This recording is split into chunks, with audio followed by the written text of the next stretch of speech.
Untuk mencapai target capaian vaksinasi dan herd immunity, pemerintah Kota Denpasar bekerja sama dengan Satgas Kesehatan Vaksinasi di Puskesmas 3 Denpasar Utara, Kamis lalu melakukan vaksinasi berbasis Banjar. Sebanyak 300 dosis vaksin jenis CoronaVac disiapkan untuk menyasar masyarakat umum dan para lansia khususnya di Banjar Lumintang. Tidak hanya lansia dan masyarakat umum, pecalang yang bertugas sebagai Satgas COVID-19 yang sering bertemu dengan banyak orang juga ikut mendapatkan vaksinasi untuk meningkatkan kekebalan tubuh mereka. Wayan Maradana, salah satu lansia yang ikut mendapatkan vaksinasi dosis kedua di tingkat Banjar ini, mengaku was-was sebelum divaksin. Ia ragu dikarenakan mempunyai penyakit bawaan.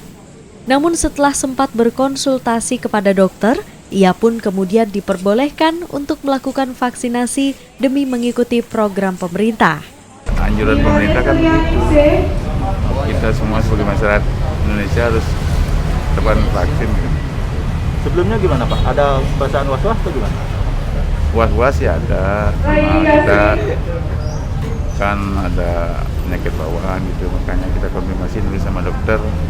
Dan dokter mengizinkan, makanya saya berani vaksin. Terus setelah divaksin gimana Pak? Ya biasa aja. Ada kendala. Aman Pak ya? Aman. Vaksin pertama sih nggak ada keluhan kan. Aman. Sekarang yang kedua sementara masih aman.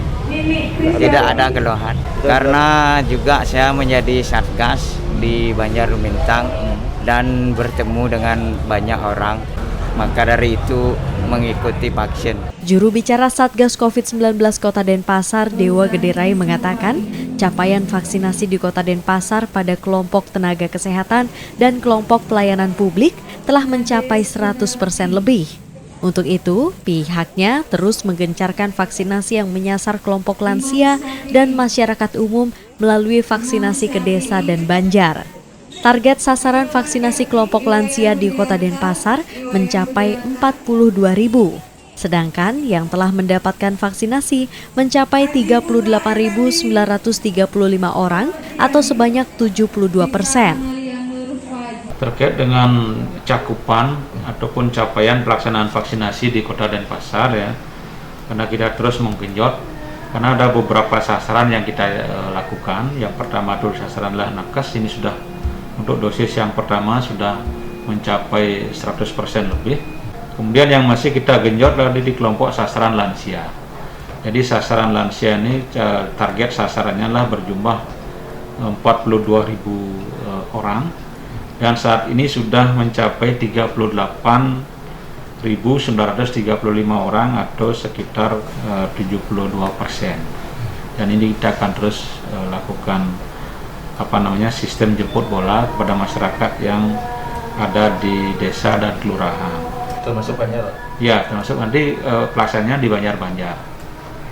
Kemudian juga yang kita genjot juga pelaksanaan adalah untuk target sasaran masyarakat umum. Dan sampai saat ini yang sudah divaksin itu berjumlah 188.774 orang dari target sekitar 377.000. Ini sudah mencapai 51%. Dan ini kita akan terus genjot dengan harapan nanti untuk dosis yang pertama ini bisa segera tercapai 100%. Dalam upaya mempercepat penanganan COVID-19, pemerintah Kota Denpasar juga menggencarkan kapasitas tracing dan juga testing dengan melibatkan kepala dusun dibantu aparat keamanan dari TNI dan Polri. Mereka langsung bertindak sebagai tracer untuk mempercepat temuan kasus positif dengan melakukan testing langsung ke rumah-rumah penduduk. Komang Suarbawa, Kompas TV, Denpasar, Bali.